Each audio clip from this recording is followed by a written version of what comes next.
RS Smooth, welcome to Real Talk. Thanks. Good to be here. Happy to be here. Yo, rapper, producer extraordinaire, one of the great. I would say this. I remember you did a concert here in 2013 with Lou way back. Yeah. And I was saying that back then I was like, this is 2012, 2013. And you were literally the best DJ east of Montreal. I don't think I could say that anymore. I didn't even try to start no DJ beef in the DJ community, Yeah. but I think the whole of Canada, man, like, what are people saying about you? What do you hear in terms of people like, yo, you're my favorite DJ? You hear that a lot? I mean, I do. I'm very appreciative of that. I feel like you start, believing the hype, if you will, then you might change up or whatever. So I love that. It's funny because there's this one dude, shout out to Snowbank, and every time I see him, he's from Toronto, and every time I see him, he'll be more critical of me, and I almost flock to him more because I want to hear, well, why? Like, what is it? And, whether I agree or not, maybe there's something I could take from it to get better. So I like when, it feels comfortable when people are like, you're my favorite DJ, and kind of validates what you're doing. But I don't ever get caught up on that. Like, yeah, because like, think about it. I'm just playing other people's music for the most part. You know what I mean? So that's great. And if you know how to do it and entertain, it can, captivate a crowd. But, it's other people. It's not like it's my music. It'd be different if I was performing and you were saying that. I think I'd have even more appreciation for that. Yeah. So what was it like? Because you've been in the music business since when, the 90s? Well, 93 is when I first started on radio. So I always go back to then. I DJ'd a little before that. I think back then it was more like playing music. I didn't know how to do all that until I started doing radio. So what made you say, yo, I'm going to stick to this and not do like, 'cause everybody wants to be a rapper. Everybody wants to be in the limelight and do that. You know what I'm saying? Back in the days, it was always like the DJ, then it got switched. He's the producer. But what made you be like, I want to be that guy in the cut, making everybody move, make everybody dance? Well, when it comes to music, I try to do everything. So I do rap and sing and create music and make beats and produce and vocals and all that. But then, I listen to music, I play it, I play it for people, I DJ, do the radio announcer, that kind of thing. So it's almost like I kind of want to be a part of everything. So, the DJ thing is more, you connect with the audience a lot more, like more frequently. It could be, I guess, more if you're financially, like maybe you're trying to make money that way, and that's a good legal side hustle, that kind of thing. But also it's just connecting with the people, I think, is probably the best part of it. Like, you go into the communities, a lot of times I'll know, like, this is a good look right now because I'm here at a certain event or whatever, and maybe I don't get to see people. Or like, for example, even though it was tarnished last year, but like the Africville reunion, I love doing that because it's literally putting me in front of a community that I'm like from. That's where I originate from, or Africville. So, but then obviously what happened, that like tarnished it forever in so many different ways. But even for me, like I'm used to seeing people smiling and joyful and all that. And just to see, I'll never forget some of the looks on people's faces that I've seen for years, smiling and happy. And that wasn't the look on their face that night. So it's just connecting with the audience. I think I love the DJ part of it, but yeah. You be back next year for Africville? Well, I mean, I think they're, this summer they're going to do more. Like, I think they're looking to do stuff. Obviously, like, I was at the meeting a few months ago where the Halifax Regional Police did a security audit to kind of give some suggestions as to what it should be. It's unfortunate that it's come to that, but I think I would love to be. I think they're doing it a little different. Like I was told, I think back then, and I brought it up at the meeting, that there wasn't going to be any dances. And then people were like, what? So then I think they might have switched and said, oh, if we do something, it'll be during the day. So like, there won't be anything at night when it's dark, for example, or whatever, to invite more, I guess, danger. And again, it sucks that it's come to that, but it might be more of a daytime thing. And that's even beyond like the Africa. You've been literally all around the world doing music. When you're around, and there's some places that you've been to that have not been like the best kind of situations.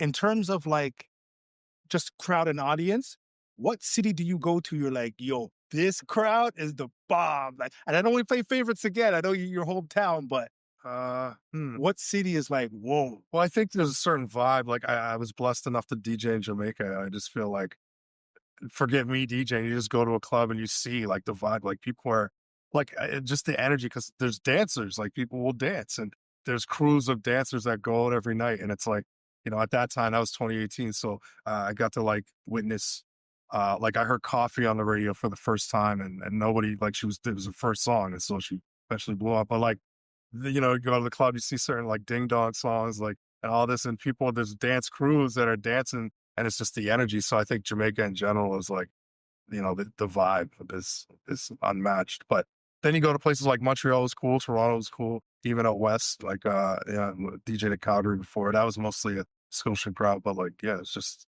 certain vibes. But it is cool to DJ here. But I will say sometimes I like DJing even if it's just outside of Halifax, let alone Nova Scotia, because it's just different, a different vibe.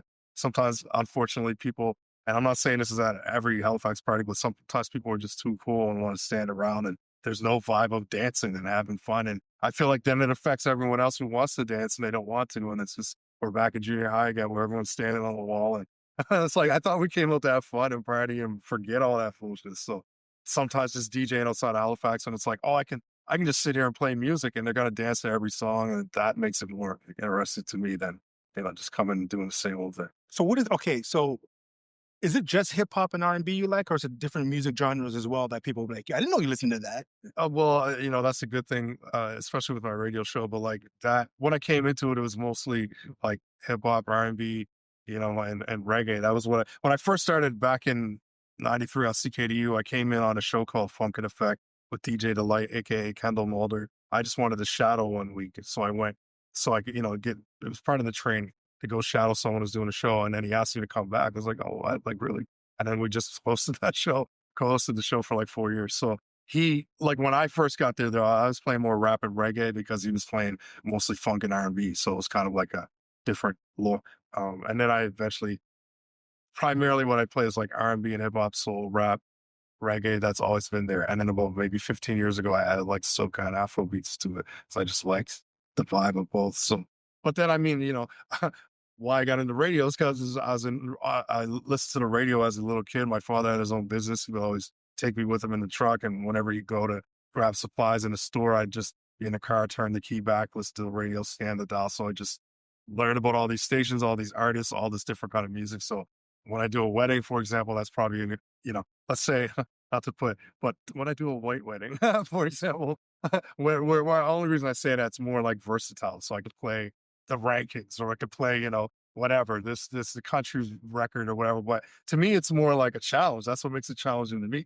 People might be used to, oh, you played R&B and hip hop, cool. But like, can I rock this party without doing that? Or, here and there playing whatever. Like, it's just all about, at the end of the night, I want the people who hired me or whoever was there to say, oh, I loved it. I had a great time. You did a good job, that kind of thing. So Hip hop, R&B, country don't matter. yeah, that's what I mean. RS It's more tears about the show. hits. Yeah, like hits. Like what, like your mindset should be in that case. But I feel like in general, what's the biggest song I could play next that'll get people Okay, dancing or hype or whatever, that's what I want to, and I didn't want to get too technical.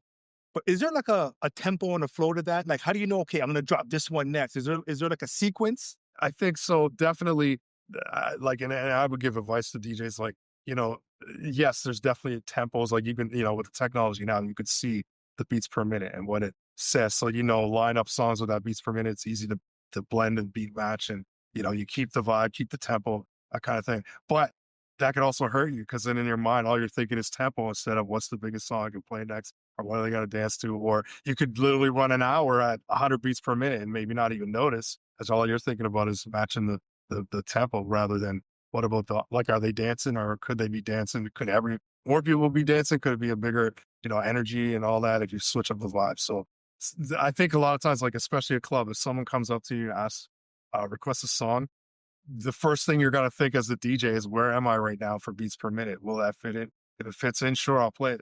Maybe I was going to play it anyway. And then if it doesn't, some might even say, oh, I'm not there yet, or I'll get to it, or, maybe later, or you might recognize that's just not going to, if I play this right now, everyone's going to leave. Because, and then sometimes, or maybe not, maybe you're surprised. Okay, let me play this. And oh, wait a minute.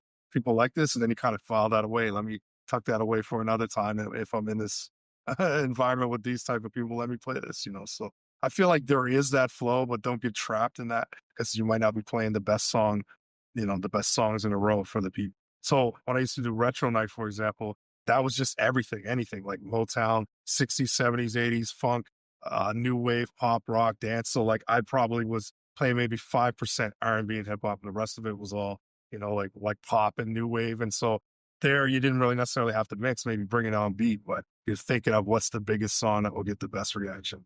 And that's, the whole night. That's how you try to do it. So forget the tempo. So that's what, and I was asking something, but I really want to know this now because I've noticed that you get songs before other people get songs. I've noticed, especially back in the days. I don't know if that works now. Is there a song that you like a new artist that you heard before anybody else? Like that's been a bust. Several.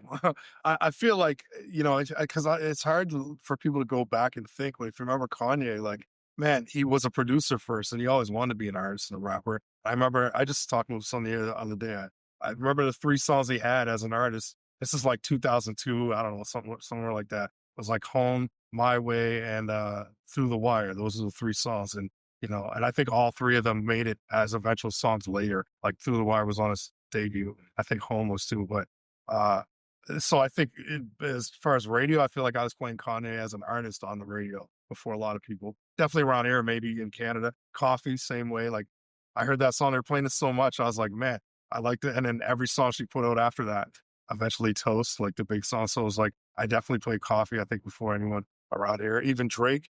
If you go back to Drake, I mean, people might have been playing Drake because he did kind of rap, but it was more once he was on Degrassi and Lil Wayne signed him, and then it was a whole. So Drake, I would say more so. I brought it to commercial radio. So this would have been 2009. And I'll tell you the story real quick. I know my students this story all the time. So if you can go back to 2009, if you remember, Obama had just gotten voted in November. So January 2009 was this inauguration. So I remember bringing to the music meeting 2 songs so basically my job back then, I was with 101.3 The Bounce, which is now Virgin Radio. I was kind of sort of involved with the music. I was the mix show DJ and announcer, but during music meetings, I would always bring music for consideration. And you could bring like 10 songs, they might accept 1, whatever. But every time you bring a song though, you can't just be like, hey, I think this is cool. Like you have to have stats. Like, is it getting played on other stations? Wasn't that much now or back then, but now you would have to say YouTube views, streams, blah, blah, blah. Back then, not so much, and I remember I had Jamie Foxx, Blame It, and I had Drake, Best I Ever Had. Those are the 2 songs. And I was like, Jamie Foxx, they're saying during inauguration weekend, every night they're playing this song like 5 times. Like people love it so much. I'm like, it's got to be a big hit. We got to, this is January 2009. So like, we should play this. And then Drake, I was like, he's signed by Lil Wayne, who's the biggest artist in the world at that time. He was on Degrassi, he's Canadian. Like, we need Canadian music. Women love him. Like, we need to play Drake. And I remember specifically when I played the Drake record, which would have been Best I Ever Had. The program director was like, I don't hear a hit, man. I don't hear it. And I'm just like, well, it's not about what you hear. It's about what's happening. Like, you got to pay attention to what's happening. So we didn't add those songs. We ended up adding those songs in April of 2000. So months later, when it looked played out, like, we could have been the first ones on it. And now it's like, we're adding it because, and that song was also from his mixtape that dropped like that past October. So we were way late on it, and we're in Canada. I'm like, man, we could have been leading the way. So that was a very frustrating thing. So there's always artists, I feel like you kind of see the momentum, it's coming, and maybe pay attention, jump on it, and then maybe they take off, maybe they don't. But those were 2. And of course, Blame It is like a bona fide smash, probably Jamie Foxx's biggest song. So I mean, you got to jump on those trends like before it happens, or you just look like played out, like, You brought up students. What do you mean by like you say you talk to your students? Yeah, so I actually now teach the radio side of the radio television journalism program at Nova Scotia Community College, Ivany campus. It used to be Waterfront campus in Dartmouth. A program I took back in the day, although it wasn't in Dartmouth, it was in Kentville. From 96 to 98, I took it, and then I ended up replacing or succeeding my previous radio instructor. So I took over for him in 2017. So, yeah. When you hear about me, and again, I don't want to get too tech, but is there a music ear? Is there people who are just born musically? I think For real? like in different ways for sure. If someone asked me for like, when you go places, are you always like listening to the music, or like if I walk, I don't know, in the mall or in a wherever it is, the gas station in there, I'm like, yes, how can I? I never not pay attention to the music. I'm always aware. But I feel like there's people who kind of get it, like with the sound, whether as an artist or a DJ, whatever. There's people who obviously are like pitch perfect and they can sing and they can, or like hear a note and they just know what it is rather than having to like play it themselves to figure it out. Like they know, oh, that's that note or that chord or that whatever. Yeah. So you've been in the music game for a while. When we first started out, you had NWA, you had Ice Cube, and then it turned to West Coast and went south. And then now we're in the drill. Where do you see music going to next? Where's like the next elevation towards hip hop, R&B, black music? Good question. I mean, I feel like in general, it's unfortunate music just seems to be so disposable. So like people won't even pay 99 cents for a song on iTunes. Like that's pathetic.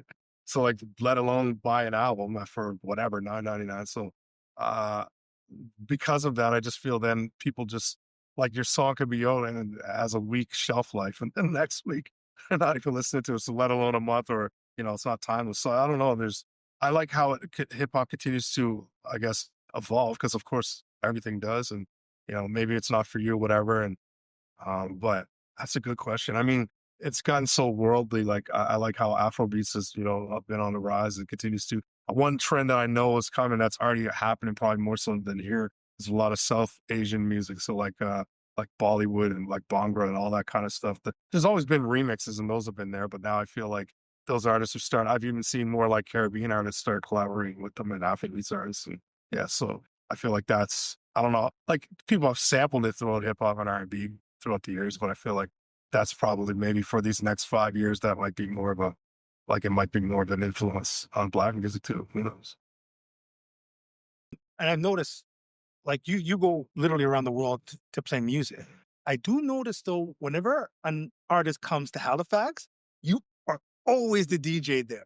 How does that happen? I try, but that's just years of establishing relationships with record labels. It's a little different now too, because there are still record labels, but not all the artists are signed to them now or, whatever. So it can be challenging. But it was just establishing relationships, trying to you know, like if I've worked with someone that worked out before, then a lot of times they'll first ask what we meet, like, hey, are you available for this? Or sometimes I've had promoters call and say, here's the options. I'm looking to do this and this. Who should I bring? Or do you think it's a good idea or whatever? So I like that.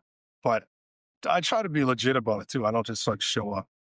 I just go through the management and actually try to request an interview or a radio drop or something like that. So, you know, just to be legit, because that's what happens everywhere, right? So it's not just like I'm just showing up like, hey, blah, blah, blah. No, but they request you. Like I see, like you're there, like you're playing their music.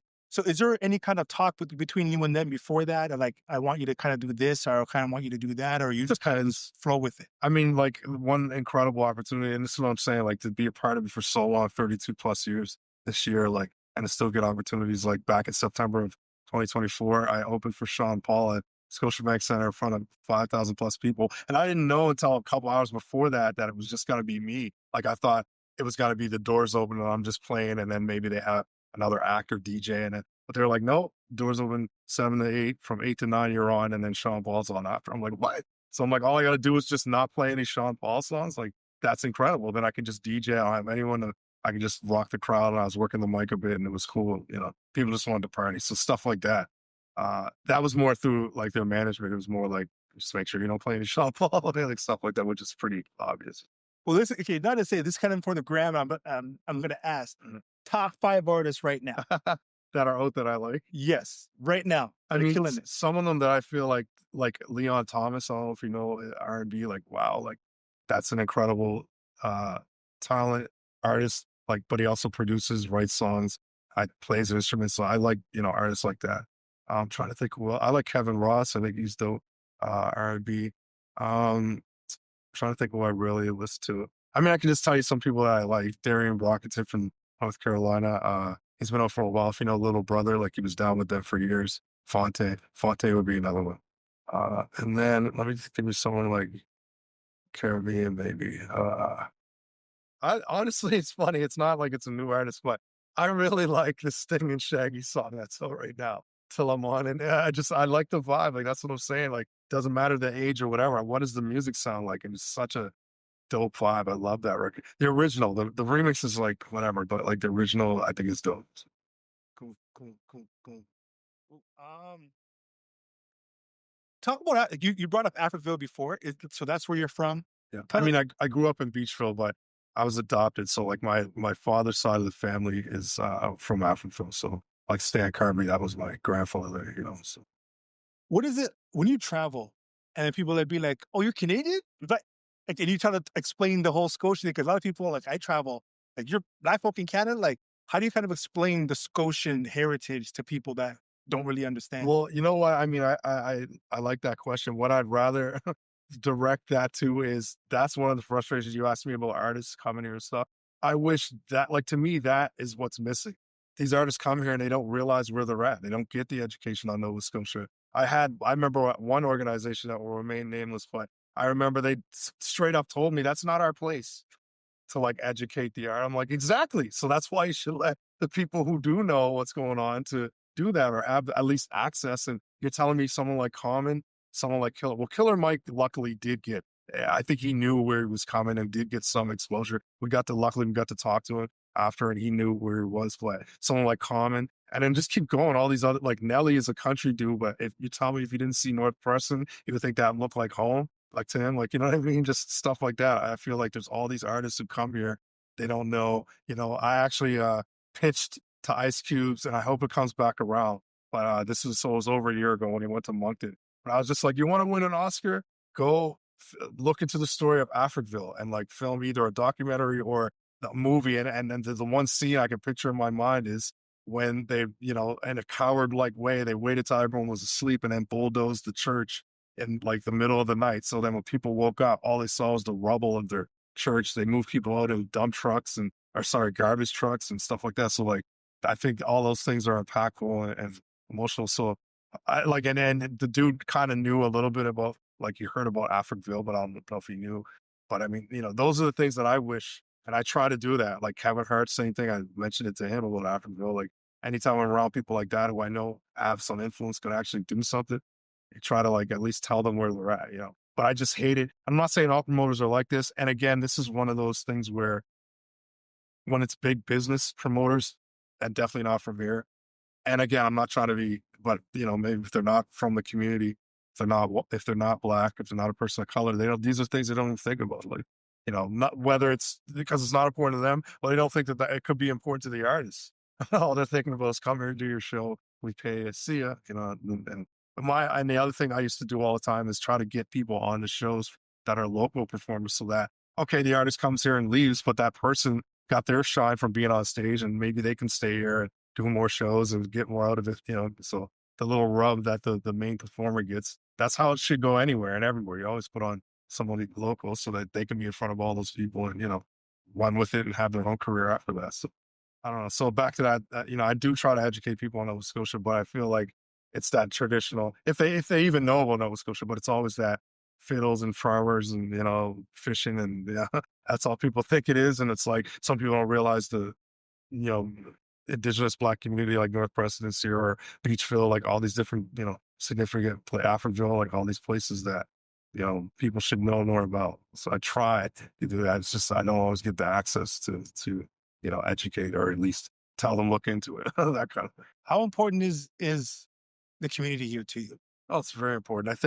I just feel like we don't, I don't know, for different reasons, like there's not, the recognition isn't there. Like, even all the talent we have, and people always talk about the talent, but it's never like, if you were to look up Nova Scotia hip hop, I play basketball classified every week. I got mad love for class, for Quick, I was cool past say, like, because I'm cool scratch bastard. We did shows together. So, there's a common theme with the four people I just named. And I'm saying it's not like there's not no other artists here who aren't talented. So I don't know what that is. Maybe they got to do more for recognition. Maybe they're not working as hard. I don't know. But it's just frustrating to always have like, it's almost like you have to defend it like that. People maybe they don't take it serious or they don't think we have a talent here. So we need to do more to get that out. So I think that the communities are important because they supported me at first, and still continue to, which I'm so appreciative of. But it's good to like, I feel like honestly, I could go to any community and DJ and not have a problem. Or if there's a problem, I don't know about it, but like, I'm going there and I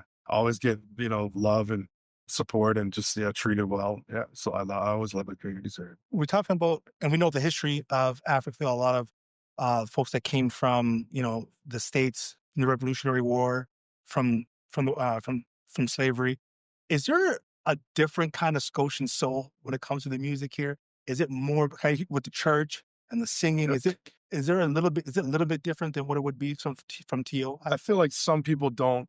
That's the difference right there. Like it's because we're here and we're in it, so we don't notice. And then when people come here from Toronto and they'll make those comments like, "Oh, it's different," or "It just feels," or like it is more like a down south, or that kind of like vibe. So every time my cousin, shout out to Devon, my cousin, he one time, and it was when I came back from Jamaica, like days later, I had to DJ in Africville, and I was like, "Oh, this is incredible," because I come back on such a high, like seeing the spirit of Jamaicans, everyone hustling, everyone like there's just something there that it was like that feeling is here in my chest, in my heart, like so. Come DJ in Africville. I was DJing and Devon turned to me and he's just like, "Man, I got goosebumps. You got goosebumps?" And I'm like, "Yeah, it's just something about DJing." Especially when I play a song like You Will Know by Black Men United, which is like very spiritual sounding, you know what I mean? And just the point of the song being unity and all that. And it's just like you play that song down there and you see the reaction and literally it just gives you goosebumps. You can like feel your ancestors dancing with you, you know what I mean? So I feel like there is a certain, like you look at what people would consider Scotian songs, or you play at a Scotian party, a lot of them are soulful and then just have a certain vibe and certain feel, and they make you feel good. So Nice. Right. Just to get off the music for a second, I was looking. You have a new addition. that's right. You Well, there's almost one now, but little Riley. see, yo, what's it like being a dad? Yeah, I think it's funny people keep giving us this advice, which I now feel as a warning, enjoy it while it lasts, or, because like when they're a baby, like, so, like he's almost walking now. So there's no more like just putting them somewhere and, you got to always watch everything. And so I got to be into everything. So it's just, yeah, I'm sure it's going to get busier and busier, but it's really cool. Like, it's almost, the reaction, like when I walk in the room, if I come home from work, I see his reaction. It's just like, that it's a lot, that's that right there. That's what, just you can't replace that feeling and that. Yeah. So I love being a father. I mentioned I was adopted, so I've always wanted to have my own biological child. So it's just like a blessing, big time. So. Nice. You had the dad smile on you too, Yeah. brother. I find myself, I'll be at, probably even last night I was at an event and I'm just looking at pictures and video of him the whole time. I'm just like, man. So yeah. Does he have the music here I like you feel like too? it's funny because I didn't notice it until I think it was last week. Like, because what he does now is he stands himself up on stuff. And so we had to clear like the coffee table. So, and then he'll stand and he'll take the other hand and be beating the table. I was like, I didn't notice what he was doing. I'm like, "Oh, I feel like you're making a beat or something." He does it on some other things. And like, oh man. So, and like I play one song that soothes him and helps him go to sleep, whether I sing it or play it, is Bob Marley Is This Love. So like if I play it, like it literally will calm him down, or he'll just look at me a certain way. It's just crazy. Yeah. Nice. Yo, I wanted to ask before we wrapped up, and we appreciate your time. Actually, you know what? You were saying before, like you're always coming and going from somewhere. Where were you? Where was the last time where you were at, and where you going? I know you're flying out probably tomorrow, Yeah, right? I got a DJ in Ottawa or on Saturday for just an event that we're trying to, whatever. I love going, like I just said, it's cool to play outside Halifax, outside of Nova Scotia, just from different vibes. And, so I'm playing with an Afrobeats DJ too. So that's cool. It'll be like, I think I'm going to handle like the R&B and hip hop. They'll do the Afrobeats. So that'll be cool. Just another different vibe. But I just came from the campus before I was here at NSCC. And, I don't know. I think I'm just going home after this stuff. Relieve my wife and take care of The Riley. family duties. Yeah, exactly. So, Um, and in terms of what, and you brought up a little bit before some advice you'd give to up and coming artists, and you've seen them all. You've seen guys that and ladies that were successful, ones that didn't make it. What would you look them in the eyes and say, yo, this is what you need to do, or this is what you stop needing to do to be successful? one thing I noticed is, man, there's a lot of like misconceptions and misinformation about this industry. And like, sometimes I don't know what it is exactly, but people feel like something is holding them back or holding them down. And I don't think I feel like it's you. And it's not. When I say that, there's things to get educated about in this industry. And I just feel like I'll hear people, or whether it's posts or talking about stuff, I'm like, man, you have no idea what you're talking about. That's not. Or like, maybe your approach, you've been doing it this way for this many, try it this way. Like maybe you got to swallow your pride and try something. Like I just remember saying like, or this one specific artist was kind of upset that no one was putting them on shows.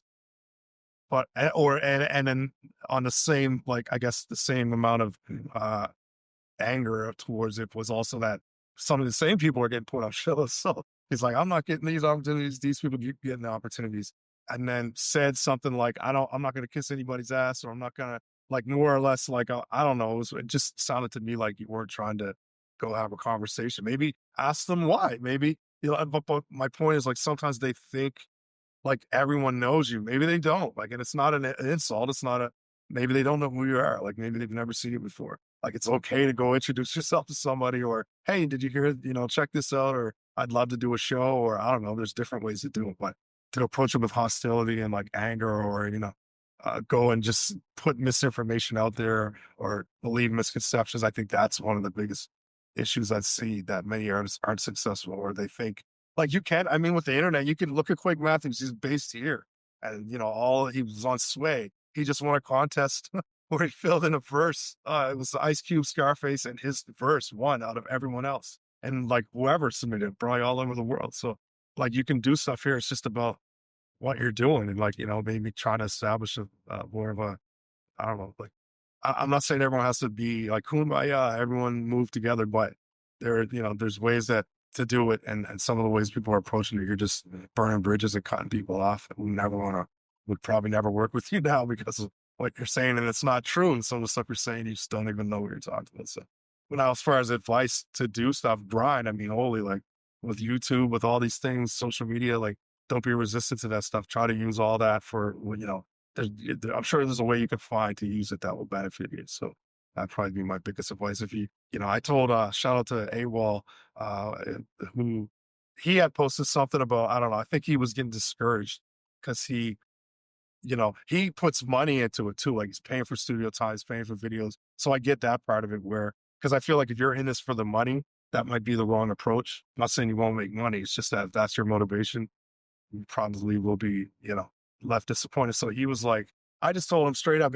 if you're doing this because you love it, no one can tell you nothing. Like, keep doing it. Like, why would you stop? Truly love it. Keep doing it. But if you're just in it for the money, you're not making the money, because whatever, I get that part of it too. It's just kind of that balance. But if you love it, can't nobody tell you nothing about it. Now, if you want to put your music out there, understand people will critique it as it's out there. So if you can't handle it, maybe don't put your music up there. So yeah. People are gonna hate me for this question. And I mean a question. Cause I hear a lot of artists, I talk to them, and they don't want to work while they're trying to do music. You think you can balance those two? I think you have to if you want to survive in this world. But maybe this, like, even it's something about hip hop, maybe even R&B, but let's just keep it as rappers, hip hop. Why is this so informal? Like, here's the sound check. It's at 3 o'clock. People show up at 5 and get pissed that they can't sound check. It's like, man, we told you it was 3 o'clock. Why didn't you show up late? Like, or, why do you feel like you don't have to rehearse and you have a show coming up? Or why do you feel like, so stuff like that? Why do you feel like just because you're rapping, you can't work? Like, who cares? Swallow your pride, do what you got to do. Why not come up with a schedule every day of stuff that you do? Here, I go to work on some music, maybe you rehearse or practice. You're just honing your own craft. Like, it's nothing bad. And then you get there. I remember one time, Redman, when he came here, and I think it was the late 90s. I just remember seeing, one of the opening acts, and it's like, clearly you guys didn't, like, if you rehearse whatever, but like, there's like 3 or 4 people on stage, and it's like, okay, give it up for so-and-so. And all 4 of them, like, they all just start talking. I'm like, man, you can't even hear anything. Everyone's yelling, like didn't nobody say or try to figure out how this is going to work. But that's my point. Like, so because it's so informal, it's frustrating that people don't maybe take it as serious, and that's the artists themselves. So I don't know, coming up with a bit of structure is actually a good idea. Cool. I don't really have much more questions. Any big ups you want to be doing? Uh, You did mad big ups before. I heard it. Anybody else you want to big up? I mean, yeah, I don't know. I'm just always appreciative to still be here after 32 years. Next month, Smooth Grooves celebrates 27 years on the air. Lord willing. And so, that was some June of 98 when I started that, but I started on CKDU March of 93. So, I always tell people my show, or I've been on the radio longer than you've been alive. Sometimes when it comes to my students. So, and I'm like, I'm not that old. But anyway, I just honestly, truly appreciate all the support and the love. And, well, I'll do this as long as I can do it. So when I physically can't do this anymore, then I guess I won't be doing it. But yeah. Cool. You think we missed anything or anything else you want to say? If there's anything else you want to ask. No, I think we got it, man. That was a fantastic interview. Fantastic. How long is it? 5 minutes. 25? 35? Yeah. Didn't even feel like it. No, I was going to say, flew by. Yeah, man. All right, Smooth.